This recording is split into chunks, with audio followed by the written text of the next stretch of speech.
Hello everyone. So the question here is what are the difference between broilers and layers and in their management. तो हमें यहाँ पे broilers और layers के बीच में डिफरेंस बताना है, उनके मैनेजमेंट में क्या अंतर होता है ये बताना है। So before starting with the difference we should know कि ब्रॉयलर्स और लेयर्स क्या होते हैं। So first we will talk about broilers. Broilers जो होती हैं वो पोल्ट्री बर्ड्स होती हैं जो कि मीट प्रोड्यूसिंग होती हैं। तो ये पोल्ट्री बर्ड्स हैं जिन्हें मीट प्रोड्यूस करने के लिए रेयर किया जाता है। नाउ टॉकिंग अबाउट लेयर्स, तो लेयर्स जो होती हैं वो एग लेइंग बर्ड्स होती हैं, अंडे देने वाली बर्ड्स होती हैं जो कि एग्स प्रोडक्शन के लिए इन्हें रेयर किया जाता है।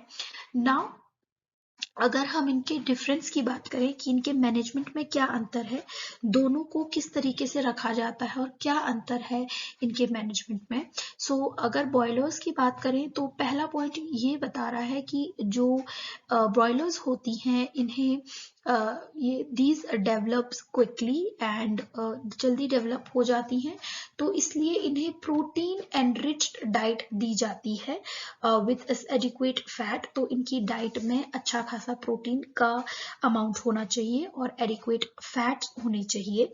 और दूसरी चीज क्या है कि इनको लाइटनिंग और स्पेस की उतनी जरूरत नहीं होती।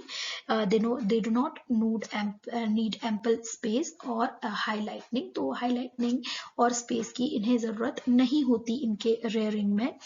नाउ टॉकिंग अबाउट लेयर्स, तो लेयर्स जो है इन्हें लेस प्रोटीन और फैट वाला खाना चाहिए। इनकी डाइट जो है वो लेस प्रोटीन और फैट्स वाली होती है, लेकिन इन्हें एप्रोप्रिएट रूम की जरूरत होती है। क्यों? क्योंकि ये एग लेइंग बर्ड्स है, राइट। तो इन्हें स्पेस चाहिए होगा और लाइटनिंग भी चाहिए होगी, क्योंकि अगर टेम्परेचर मेंटेन होगा तभी जाकर के जो एग्स हैं ये ले करेंगे और वो सरवाइव करेंगे।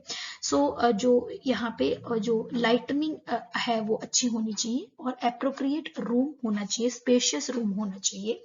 और ये जो कंडीशन है पर्टिकुलरली जब ये जो बर्ड्स हैं वो अंडे दे रही होती हैं, तो उस टाइम पे तो लाइटनिंग और एप्रोप्रिएट रूम का जो कॉन्सेप्ट है वो ज्यादा इम्पोर्टेंट हो जाता है। So this was how broilers and layers are managed and what are the difference between their management. Thank you.